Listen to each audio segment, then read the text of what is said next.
अस्सलाम वालेकुम एवरीवन। आज का सोशल मीडिया राउंड अप और उस पर एनालिसिस लेकर आपकी खिदमत में हाजिर हूँ। आज हमें ज्वाइन किया है एक प्रोमिनेंट पर्सनैलिटी जो कि बहुत ही ज़्यादा प्रोमिनेंट है कनेडियन सर्कल्स के अंदर। ई आवाज़ रेडियो स्टेशन पर उनका प्रोग्राम रेगुलरली आप वीकली बेसिस के ऊपर आप देख सकते हैं। फयाज़ वलाना साहब, थैंक यू फयाज़ भाई फॉर ज्वाइनिंग अस। अस्सलाम वालेकुम अदील भाई, आपको भी और आपके तमाम प्रोग्राम और देखने वालों को भी। I am a big admirer of Adeel Habib and his product सियासत डॉट पी के। ये बंदा उस वक्त इसने डिजिटल मीडिया की तरफ इसने कदम उठाया जब पाकिस्तान में कोई बंदा सोच भी नहीं रहा था कि this is going to be our future और मीडिया फ्यूचर। अब हमारा मीडिया टोटली डाइवर्ट हो चुका है डिजिटल मीडिया की तरफ, तो he is a pioneer. Thank thank you you, Adeel भाई having me. Thank you for your kind words. मैं सबको ये बताता चलूँ कि मैं जो हूँ ना, पहले स्क्रीन के ऊपर नहीं आता था। सेशन डॉट पी के मैं मैनेज करता हूँ, मैंने प्लेटफॉर्म को खड़ा किया था, लेकिन मैं जो हूँ ना, बैकग्राउंड में बैठ के काम करता था। मैंने कभी ट्राई नहीं किया था कि मैं कभी स्क्रीन के ऊपर भी आके बैठूँ। लेकिन आजकल के जो हालात हैं ना, उसने मुझे मजबूर किया कि मैं जो हूँ ना, मैं भी थोड़ा सा ना स्क्रीन पे आके आप लोगों को एनालिसिस वगैरह और खबरें वगैरह जो है ना, क्योंकि हमारा मीडिया, मेन स्ट्रीम मीडिया तो कुछ भी नहीं कर रहा है ना, वो तो कंप्लीटली कंट्रोल्ड है। आपको पता है कि किस तरीके से चल रहा है। और इसके लिए मुझे सबसे ज़्यादा जो एनकरेज किया है ना, वो फयाज़ उलाना साहब ने किया था। मैं आपको बताऊं, फयाज़ उलाना साहब मुझे पिछले 3-4 साल से, पता नहीं शायद ज़्यादा ही टाइम हो गया है, मुझे हर वक्त कहते होते थे कि यार आपने जो है ना, आप आपका मैंने इंटरव्यू करना है। बहुत पीछे पड़ गए। लेकिन मेरा मेरा ये था कि मेरी बड़ी शाय सी पर्सनैलिटी, मैं कभी गया ही नहीं हूँ, कोई इतना ज़्यादा पब्लिक गैदरिंग्स वगैरह में भी नहीं जाता हूँ। तो मैं ना इन चीज़ों को अवॉइड करता होता था। लेकिन फिर ये हुआ ये कि चंद माह पहले ना ये मुझे खींच के ले गए अपने स्टूडियो में। Let me pull that out for you if you want to check that interview out. Let me वो सी। कमेंट सेक्शन में लगा दें, लोग दोबारा उसे देख लेंगे। चल मैं उसको लगा देता हूँ। अच्छा, यहाँ यहाँ मेरी एक इसमें ये मैं फिर उसमें ऐड कर दूं, उसमें मैं थोड़ा सा ऐड कर दूं, आप जितनी देर में वो लगाते हैं ये वाला, कि सॉरी मौलाना साहब एक सेकंड, ये वाला जो जी। इंटरव्यू है ना, ये मौलाना साहब ने किया था आज से 5 महीने पहले। तो ये वाला जब मैंने इंटरव्यू किया ना, तो मेरी जो है ना झिझक खत्म हुई, फुल हो गया हूँ। तो थैंक यू मौलाना साहब। Any time any time. हम चलते हैं अपनी फर्स्ट खबर की तरफ। पाकिस्तान में आपको पता है कि आज फिर इंटरनेट को बैन कर दिया गया था। और मुझे नहीं समझ आती है वैसे, हमारे जो सोलंकी साहब हैं वो इमरान खान के साथ मिले हुए हैं, या तो मुझे ऐसा फील होता है। मौलाना साहब, मुझे मुझे ऐसा फील होता है ये इमरान खान के साथ मिले हुए हैं। अब ये तो मैं, ये सोलंकी साहब को मैं जो क्या कह रहा था, मैं इमरान खान का पार्टनर क्यों कह रहा था, क्योंकि उनकी वजह से इमरान खान को इतना ज्यादा प्रमोट किया जा रहा है वेस्टर्न मीडिया में, जिसकी कोई इंतहा नहीं है। ठीक है। जी अब मैं आपको जी बताऊं, ये आज जो पीटीआई का वर्चुअल जलसा था ना, जी। इसका हम मीडिया में लोग बैठे हुए हैं उनको पता था, या फिर पीटीआई के ऑफिशियल्स को पता था। ठीक बिल्कुल है। सही। बाकी मेजोरिटी लोगों को कोई आइडिया नहीं था। इवन के पीटीआई के जो हार्डकोर सपोर्टर्स थे ना, उनको भी नहीं पता था कि यार ये कोई इवेंट होने वाला है। अभी मुझे थोड़ी बिल्कुल देर है। पहले एक बंदे का मैसेज आया है इस्लामाबाद से, वो कहता है कि यार क्या आज क्या हो रहा है, आज क्यों इंटरनेट इन्होंने बंद कर दिया है। मैंने कहा भाई इनका दोबारा फिर वर्चुअल जलसा है। ठीक है। अब आप ये देखें कि इन्होंने पूरे दिन पूरे पूरे मुल्क में इंटरनेट बंद कर दिया, अरबों रुपए का इन्होंने नुकसान करवाया है। फिर उसके बाद ब्लूमबर्ग में ये खबर चली है इनकी। ठीक है। बिल्कुल अब ये बिल्कुल। जरा ब्लूमबर्ग की खबर देखिएगा। ब्लूमबर्ग कहता है Pakistan experienced an internet disruption that left social media platforms inaccessible while jailed former prime minister Imran Khan party held a virtual election rally. अब आप दैट्स इट। अंदाजा करें कि कितनी एम्बैरेसिंग बात है। इससे ये पहले टाइम मैगजीन ने भी सारी चीजें खोल के सामने रख दी थी कि जी ये कि किस तरीके से पार्टी को साइडलाइन किया गया है, सिंबल ले लिया गया है, और जी इमरान खान को छोटे से सेल के अंदर रखा हुआ है। इसके बावजूद ये वर्चुअल जलसा करने से भी डर है। और कर कौन रहा है ये हरकतें? Care taker government. अंदाजा करें, केयर टेकर गवर्नमेंट करे, जिसका काम है कि जी न्यूट्रल होके जो है ना, सारी पार्टी को न्यूट्रल माहौल फ्राहम करना है। ये ब्लूमबर्ग के अंदर खबर चल रही है, टाइम के अंदर खबर चल रही है। ये अच्छा, ये मैं वाली कवरेज सुलंगी साहब के बगैर, उमर सैफ और सुलंगी साहब के बगैर जो है ये खबर नहीं चलनी थी ये इंटरनेशनल मीडिया के अंदर। तो मैं कहता हूं कि इमरान खान को और पीटीआई को उनका नाम लेकर उनका शुक्रिया अदा करना चाहिए। अच्छा, पाकिस्तान में ना हमारे लीगल फर्टर्निटी में बड़े दिलचस्प करेक्टर, एक लाहौर में होते थे एमडी ताहिर साहब और एक इस्लामाबाद में होते थे हबीबुल वहाब खैरी एडवोकेट। ये ऐसे लोग थे कि कोई भी किसी किस्म का इशू होता था वो लेके कोर्ट में चले जाते थे। अब हमारे यहाँ अगर कोई वकील सुन रहा हो हमें, या किसी के दिमाग में ये ख्याल आए, वो ये कर सकता है कि इन्हें कोर्ट में लेके जा सकता है केयर टेकर गवर्नमेंट को, सिर्फ इस बात पे। क्यों कि इन्हें, जो आप कह रहे हैं ना कि इनका काम सिर्फ इलेक्शन कराना था, बिल्कुल इनका काम इलेक्शन कराना है, लेकिन इन्होंने जाते जाते शहबाज शरीफ गवर्नमेंट से एक अपनी एक्स्ट्रा इन्होंने पावर्स ली थी। आपको याद होगा पार्लियामेंट से एक करारदाद पास की गई थी हम्म। कि इन्हें हम मुल्क में मुल्क की इकोनॉमी के हवाले से इंपॉर्टेंट डिसीजन मेकिंग का इख्तियार भी देते हैं इस केयर टेकर गवर्नमेंट को। अब मुल्क की इकोनॉमी बेहतर करने का इन्हें इख्तियार मिला था। लेकिन आपको याद है कि पिछला जिस दिन पीटीआई का इवेंट था और इन्होंने शट डाउन किया था पाकिस्तान में इंटरनेट, उस एक दिन में 1 अरब 30 करोड़ 1.3 बिलियन का नुकसान पाकिस्तान का हुआ था, 1.3 बिलियन डॉलर का बिजनेस का लॉस हुआ था सिर्फ इनके एक फैसले की वजह से। आज फिर आप देख लें, ये ब्लूमबर्ग की जो आप पोस्ट दिखा रहे हैं, ये तकरीबन 1.5 आवर पहले लगी है एंड 154 के लोग अभी तक इसे व्यू कर चुके हैं।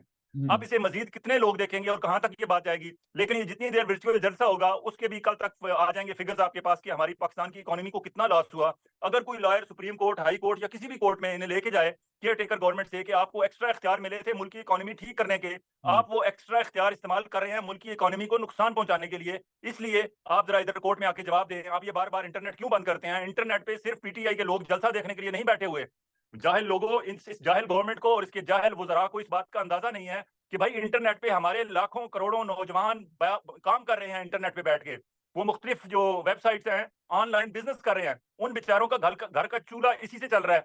इन दिन मुर्तजा सोलंकी वगैरह और उमर सैफ वगैरह को सिर्फ ये नजर आता है कि इमरान खान का जलसा देख रहे हैं। वो भाई इमरान खान के जलसे के अलावा भी कुछ लोगों की जिंदगी है, लेकिन आपके मामले में ये है, आपको लेकिन इमरान फोबिया हो चुका है, इनको इमरान फोबिया हो चुका है। ये समझते हैं कि हर चीज इमरान के गिर्द ही घूमती है और ये आपकी नालायकियों और नाअहलियों की वजह से हाँ वाकई इमरान के गिर्द घूमती है। जी। लेकिन आप ये देखें फयाज भाई, ये अब ये कोर्ट में किसके पास लेके जाएं? आप मुझे बताएं ना। कोर्ट में जो हमारे चीफ जस्टिस साहब हैं वो भी बायस्ड हो गए हैं। आपके सामने ही है, उन्होंने तो वहां पे कॉमेडी सर्कस लगाई हुई है। लाइव पूरी बिल्कुल सही। पूरी कॉम को दिखाया है कि किस तरीके से वो बायस्ड हैं और किस तरीके से उन्होंने वो जो डिसीजन लिया है जब ये इन्होंने वो हुआ है। बहरहाल हम आगे चलते हैं। अच्छा, जी। अब हुआ ये कि जब ये इन्होंने पहले 2 दफा ये इंटरनेट पूरे मुल्क में बंद कर चुके हैं ये वर्चुअल जलसे के चक्कर में, ठीक है। अब हुआ ये कि 3 दिन पहले ना जब इन्होंने अनाउंस किया है पीटीआई ने वर्चुअल जलसा, तो सोलंकी साहब माशाल्लाह से कहते हैं कि भाई ये जो है ना वर्चुअल जलसा जो है ना, वो सॉरी जो इंटरनेट ब्लॉक हुआ था ना, ये टेक्निकी टेक्निकल रीजंस की वजह से जो है ना वो हमने बंद किया था। तो फिर आज हुआ ये कि माशाल्लाह से जो पीटीए वाले हैं, उमर साहब जिसको करते हैं हैंडल, वो कहते हैं कि पीटीए की जानिब से अवामुन नास को मुतला किया जाता है कि कुछ देर पहले इंटरनेट में जो तातुल आया है इसकी वजह तकनीकी खराबी है, जिसे दुरुस्त करके इंटरनेट को मुल्क में मुकम्मल तौर पर बहाल कर दिया गया है। ठीक है, अब मजे की बात सुने कि जैसे ही ये ट्वीट, पता कब आई है? जैसे ही उनका वर्चुअल जलसा खत्म हुआ है ना, इन्होंने फिर ये माशाल्लाह से ये ट्वीट कर दिया है। It's so embarrassing man. अच्छा, फिर आगे खलीज मैगजीन को अगर देखें, another weekend another internet slow down in internet Pakistan. उसके बाद ये नेट ब्लॉक्स, ये भी जो है ना एक इंटरनेशनल जो है ना बॉडी है जी। जो कि इसको ऑब्जर्व करती है कि कौन दुनिया में कहाँ पर इंटरनेट को कट ऑफ किया जा रहा है। तो ये बड़ा ऑब्वियसली, आप ये अगर आपने देखनी हो तो आप इनके जी। जी। ट्विटर हैंडल के ऊपर जाकर देख सकते हैं। उसके बाद माइकल कुगलमैन, ये भी ऑब्वियसली एक प्रोमिनेंट जर्नलिस्ट हैं, foreign policy the Wilson centre के साथ ये काम करते हैं, उनके साथ लिंक्ड हैं ये। इन्होंने भी जो क्या कहते हैं कि another PTI online PTI event another internet blockage hard to build a digital Pakistan when you constantly crack down on it. उसके बाद फिर हम आगे चलते हैं जी। जिब्रान नासिर साहब कहते हैं 33 दिनों में तीसरी बंदिश है, कोई जवाब? उमर साहब, क्या यही हमारी तरजीहात हैं कि एक सियासी पार्टी को निशाना बनाने के लिए तमाम पाकिस्तानियों के आईनी हकूक, हमारा मईशत और आईटी इंफ्रास्ट्रक्चर का मजाक बना दिया गया है? आप भी वीपीएन लगाकर इस ट्वीट का जवाब दीजिएगा। उसके बाद साबिर शाकिर साहब कहते हैं तहरीक इंसाफ के दूसरे वर्चुअल जलसे ने भी कमर तोड़ दी, नेट सर्विसेज बंद कर दी गई, सियासी इंतकाम की पादाश में मुल्क को एक बार फिर अरबों का नुकसान पहुंचाया गया। जलसा तो रिकॉर्ड हो रहा है और ये तमाम वेबसाइट्स पर दस्तयाब होगा। खान के मुखालफिन की वाकई मत मारी गई है। मैं यही बातें कर रहा हूँ ना। आप ये पता नहीं किसको दिखाने, मे बी जो ऊपर लोग बैठे हुए हैं ना, शायद उनको मे भी खुश करने के लिए कर रहे हूँ, इवन दो कि मे भी शायद उनको रियलाइजेशन नहीं है कि ये जो हरकतें कर रहे हैं ये उनसे उनको नुकसान पहुंचा रहे हैं। अच्छा, तो ये जो बेसिकली बेवकूफ़ियाँ करते हैं, इनको इस हम्म, बात का एहसास नहीं है कि हमारी कौम की साथ-साथ स्पेशली हमारी यूथ जो है, उनकी ट्रेनिंग हो रही है। आप देखें आज सोशल मीडिया पे सारी यूथ ने एक-दूसरे को मैसेजेस शेयर किए और उन्हें तरीका बताया कि आप वीपीएन के ज़रिए किस तरह इंटरनेट की एक्सेस ले सकते हैं। वर्ल्ड वाइड वीपीएन अवेलेबल है और लोग आपस में डिस्कस कर रहे हैं कि मैंने वीपीएन सिंगापुर से लिया है तो बहुत तेज़ है, मैंने वीपीएन कनाडा वाला पकड़ा है तो वहाँ से बहुत तेज़ है। क्योंकि इंटरनेशनली वीपीएन आप अपना खाकवानी साहब हैं, आमिर हाशिम खाकवानी हमारे बहुत सीनियर कॉलमिस्ट हैं, एक्सप्रेस में शायद लिखते हैं आजकल। वो उन्होंने प्रोसीजर अपना फेसबुक पे अपने उस पे लगाया हुआ था कि भाई ये प्रोसीजर है, किसी भी बंदे ने वीपीएन कहीं से भी लेना है, यहाँ से ले लें और इंटरनेट एंजॉय करें। और उसमें फ्री है, मुफ्त है इंटरनेट इंटरनेशनली, और कुछ कंपनीज बाकायदा वीपीएन सर्विस सेल भी करती हैं। तो पाकिस्तान के लोगों को आप एजुकेट कर रहे हैं, उन्हें बता रहे हैं और यकीनन 8 फरवरी तक ये इतना ट्रेंड कर देंगे कि 8 फरवरी को जब ये इंटरनेट डाउन करेंगे तो लोगों के पास फिर हर बंदा ट्रेंड होगा और हर बंदे के पास इंटरनेट एक्सेस होगी। ये यार उमर ये सैफ साहब, मुर्तजा सोलंकी साहब, इनको समझ नहीं आती कि इस दौर में 2023 में और 2024 में आप दुनिया से कट ऑफ नहीं कर सकते हमारी यूथ को। जी। यार 8 फरवरी को ये जो बात कर रहे हैं कि इंटरनेट कट ऑफ करेंगे, ये पहले ही इनका पूरी दुनिया में मजाक बना हुआ है। क्रिस्टीना लैम साहिबा जो हैं एक बड़ी प्रोमिनेंट जर्नलिस्ट हैं, जी, बिल्कुल। तो वो कहती हैं कि अब से कुछ दिन पहले जो है ना हमारे काकड़ साहब ने बयान दिया था कि media in Pakistan freer than in the west claims it's caretaker prime minister Anwar Kakar. ठीक ठीक है जी। तो आगे कहती हैं so how come we can not get visas to cover the elections. आप अंदाजा करें जो बाहर से जर्नलिस्ट आना चाहते हैं ना इलेक्शंस को कवर करने के लिए उनको भी नहीं अलाउ कर रहे हैं ये। वैसे मौलाना साहब ये जो सूरत हाल नजर आ रही है ना मुझे नहीं लगता है कि इलेक्शन होंगे। आपको क्या लग रहा है? ऑब्वियसली इसके बारे में बहुत ज्यादा चहमगोइयां हो रही हैं। आपके जो कामरान खान साहब हैं वो भी बार बार इसके ऊपर ट्वीट्स कर रहे हैं और जो सूरत हाल बनी हुई है मैं आगे चल के आपको आज जरा बड़े मजेदार किस्म के क्लिप्स भी दिखाऊंगा कि क्या हो रहा है। नून लीग के उम्मीदवार किस तरीके से जो है ना इलेक्शन कैंपेन करने की कोशिश कर रहे हैं लेकिन उनसे हो नहीं रही। मुझे आप ये बताएं मौलाना साहब आपको लगता है कि इलेक्शन होंगे?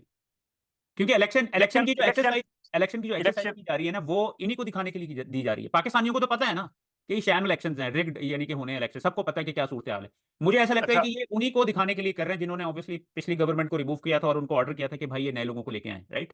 तो अब अच्छा उनको इलेक्शन दिखाने के भी काबिल नहीं रहे हैं ये। अच्छा, जो इलेक्शन होंगे और ना होंगे वाला क्वेश्चन है ना, इलेक्शन होंगे का क्वेश्चन ये है कि क्या हालात हैं कि इलेक्शन होंगे।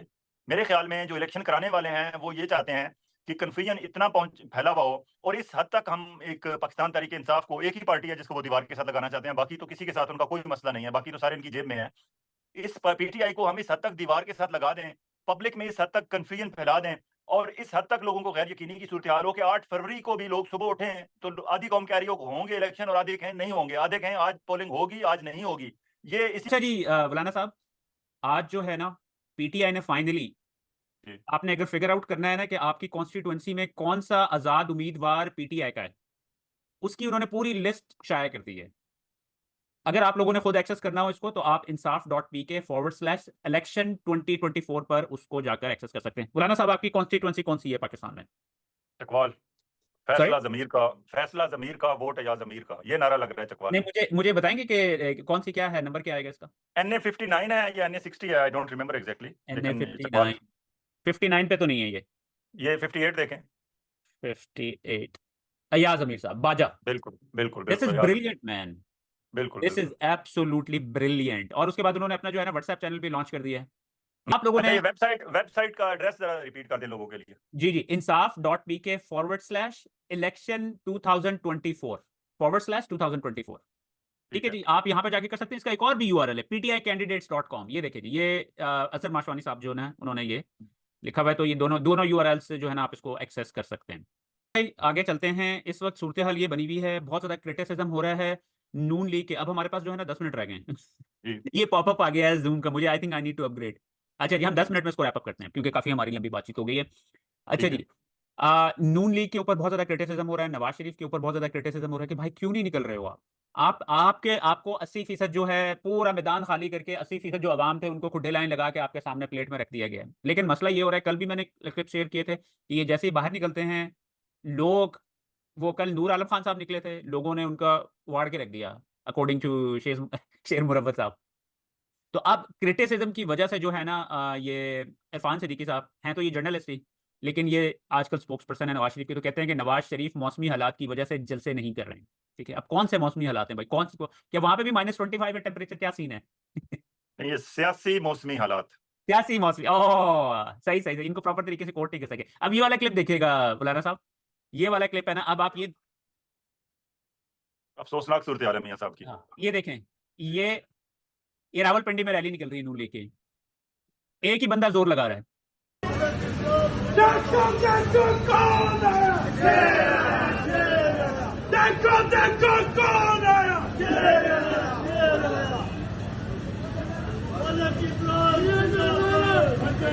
वज़ीर आज़म, वज़ीर आज़म, वज़ीर आज़म, वज़ीर आज़म, वज़ीर आज़म,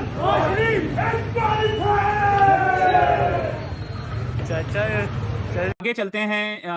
असदुल्ला खान साहब कहते हैं कि ख्वाजा आसिफ के लिए ये 2024 का इलेक्शन डरावना ख्वाब साबित होगा, क्योंकि आपको पता है कि ये तो खुद कहते हैं ख्वाजा साहब कि मैं इलेक्शन हार रहा था, फिर मैंने बाजवा को जनाब कॉल की, बाजवा को फोन किया। बाजवा को कॉल की। तो अब आप इमेजिन करें कि उस वक्त इतनी पॉपुलर नहीं थी पीटीआई, तो इस दफा तो इनकी पता नहीं क्या होने वाला है। और ये बिल्कुल स्पॉट ऑन एनालिसिस है इनका असदुल्ला खान साहब का कि जी इनके साथ बिल्कुल शामत आने बिल्कुल वाली है। बिल्कुल। इसी हवाले से जो है ना कामरान खान साहब ने भी एक पोल किया था कि जी आज आप 8 फरवरी में किसको वोट देंगे? 84% लोगों ने कहा हुआ है जी कि इमरान खान को वोट देंगे। आगे चलते हैं जी। अच्छा जी, अब माशाल्लाह से एक ये भी क्लिप जो है ना वायरल हुआ हुआ है सोशल मीडिया पर। आबिद शेर अली साहब जो है ना अपनी रैली कर रहे हैं। कहाँ पे कर रहे हैं? कपड़ों की कपड़े की दुकान के दुकान, ऊपर। कपड़े की दुकान पे। कपड़े की दुकान के ऊपर कर रहे हैं। ये भी जरा लोगों को दिखा दें, 1 सेकंड दीजिएगा। क्योंकि अगे भी जाना, लोग सर्दी च बैठे इंतजार कर रहे हैं। ਤੁਹਾਡੇ ਸਾਰੇ ਦੋਸਤਾਂ ਦਾ ਬਹੁਤ ਸ਼ੁਕਰੀਆ। देखो देखो कौन आया, शेर आया, शेर आया। देखो देखो कौन आया, अमर शेर बेन साहब।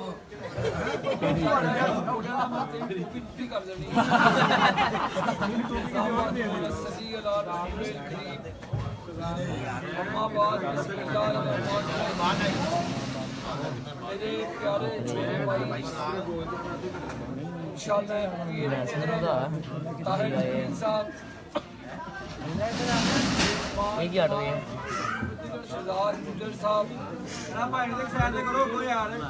चौधरी साबर गुजर साहब, भाई इजाज गुजर साहब, लाला साहब, भाई चौधरी अमीर साहब, चौधरी शफीक साहब, इंजीनियर अहमद साहब, मुअज़्ज़ज़ मेरे बुजुर्गों, मेरे नौजवानों, मेरे भाइयों, अस्सलाम वालेकुम। अच्छा, मसला ये है कि इस वक्त जो हमारी पूरी कौम की जो कैफियत है ना, वो हमारे एक नज़म लिखी थी एतजाज़ अहसन साहब ने कि रियासत होगी माँ के जैसी, और उसमें फिर आगे वो पूरा रियासत का नक्शा खींचते हैं कि रियासत ऐसी होनी चाहिए। ये हमारे चौधरी निसार अली खान हो गए, एतजाज़ अहसन हो गए, हामिद खान हो गए, कुछ इस तरह के लोग हैं जो हमारे टॉप पे हैं, अपनी अपनी फील्ड में इंटेलेक्चुअल हैं, बहुत अच्छे हैं, बहुत समझदार हैं। वो उन्हें ये बात समझ आ गई है कि इस वक्त बड़ा फैसला कुन मौका है हमारी कौम का, कि कौम ने फैसला करना है कि हमने राइट जाना है या लेफ्ट जाना है। हमने क्या सारी जिंदगी गुलामी करनी है उन लोगों की, चाहे वो हमारे लोकल एस्टेब्लिशमेंट है, चाहे इंटरनेशनल एस्टेब्लिशमेंट है, क्या उनकी गुलामी करनी है, या हमने फैसले अपने हाथ में लेने हैं। वो जो रियासत माँ के जैसी होगी उसका फैसला अभी 8 फरवरी को करना है लोगों ने। और ये मैसेज लोगों को इमरान खान ने पिछले अपने जब से हुकूमत से इमरान खान को निकाला गया था, आपको याद होगा कि 4-6 महीने में उसने कोई 100 से ज्यादा जलसे कर लिए थे। और फिर पै दर पै जो इमरान खान के खिलाफ जो हमारे अदलिया ने, हमारी मिलिट्री एस्टेब्लिशमेंट ने, हमारी मीडिया ने, जितने हमारी पाकिस्तान में अशराफिया थी, हर किस्म की अशराफिया, इसे अशराफिया तो नहीं कहना चाहिए, बदमाशिया हसन निसार साहब की ज़बान में कहना चाहिए, लेकिन हर किस्म की बदमाशिया ने जो इमरान खान के खिलाफ काम किए, उसके नतीजे में हमारी कौम एजुकेट हो गई। हमारी कौम को पता चल गया कि अब फैसला हमने ये करना है कि हमने क्या गुलाम रहना है सारी जिंदगी। अब ये मियां नवाज शरीफ हो गए, आसिफ जरदारी हो गए, मौलाना फजल रहमान हो गए, ये जितने हमारी मेन स्ट्रीम के लीडर हैं, इनके पास इनके हवारी कितने होंगे? हवारी 2 होंगे, 4 होंगे, 10 होंगे। फॉर एग्जांपल लाहौर में कितने जर्नलिस्ट हैं? तकरीबन 4-6 हजार जर्नलिस्ट लाहौर में होंगे, लेकिन उसमें एक जर्नलिस्ट थे जिनको 6,000 रुपया सालाना रेंट पे लाहौर का मसरूफ तरीन एरिया में एक पेट्रोल पंप दिया हुआ था मुजीबर रहमान शामी साहब को, अपने मियां नवाज शरीफ साहब ने। तो इसका मतलब है कि मियां नवाज शरीफ साहब के दस्तरखान से रातबखोरी एक जर्नलिस्ट लाहौर का कर रहा था, बाकी लाहौर के जो 5-6 हजार 10 हजार जर्नलिस्ट हैं वो तो नहीं कर रहे थे। अब एक अकेला बंदा जो 6,000 सालाना रेंट पे एक पेट्रोल पंप लेके मियां नवाज शरीफ साहब की तारीफें कर रहा था, आज वो मियां नवाज शरीफ साहब को ना डिफेंड कर सकता है, ना उन्हें प्रमोट कर सकता है, ना उनके लिए लोगों को वोट के लिए कायल कर सकता है। अब बाकी जो पाकिस्तान के लाहौर के 5-6 हजार जर्नलिस्ट हैं, ये उनके लिए इस वक्त मौका है कि वो बोलें, बात करें कि भाई ये जो आप बंदर बांट करते हैं इक़्तिदार में आके, ये अब ओवर हो गया है। अब फैसले कौम अपने हाथ में ले चुकी है, अब कौम खुद करेगी अपने मुस्तकबिल का फैसला। इसी बात को मैं आगे लेके चलता हूँ। देखें, हर बंदा जो है ना, इस वक्त आपकी बात बिल्कुल दुरुस्त है, जब ये मेन स्ट्रीम मीडिया जो है ना, इसके ऊपर से लोगों का ट्रस्ट खत्म हुआ है, अब हर बंदा जो है ना जर्नलिस्ट बना हुआ है। अब ये एक बड़ी इंटरेस्टिंग वीडियो जो है ना, क्लिप वायरल हुआ था आज सोशल मीडिया के ऊपर। ये एक खातून है, गाड़ी में बैठी हुई है, ठीक है। ये कह रही है कि आगे ना 3-4 गाड़ियां, उन्होंने क्या किया है, नून लीग के वो हैं रैली की, ठीक है जी। उन्होंने पूरे रोड को ब्लॉक किया हुआ है। अब उसकी वजह से हुआ ये कि पीछे बहुत लंबी लाइन लग गई है, ठीक है। अब उसकी जो है ना वो फुटेज बना रहे हैं ड्रोन से कि देखो नवाज शरीफ की रैली और ये कितनी लंबी लाइन लगी हुई है। तो ये जरा क्लिप देखिएगा। ये देखिए नाजरीन, मोटरवे को ब्लॉक करके ये नून लीग के चंद सपोर्टर सिर्फ 3-4 गाड़ियों पे मोटरवे ब्लॉक करके ड्रोन वीडियो से ये जस्ट शो करना चाहते हैं कि हम सब इनके साथ हैं, जबकि हम ऐसे चोरों को सपोर्ट करने नहीं आया, पर मजबूरी से लोग यहाँ फंसे हुए हैं। सिर्फ 4-5 गाड़ियों के पीछे पूरी मोटरवे ब्लॉक कर दी गई है और शो ये किया जाएगा कि हम सब इनके लिए जा रहे हैं, पर हम तो भाई अपने घर जा रहे हैं और हमें रोक दिया गया। ये है चोरों का कमाल। Thank you so much Fayaz भाई। Any time. इसको जो है ना इंशाल्लाह हम इसको रेगुलर बेसिस के ऊपर करते हैं। तो आपके टाइम का बहुत बहुत शुक्रिया। Thank you for joining. Thank you. अल्लाह हाफ़िज़। Thank you.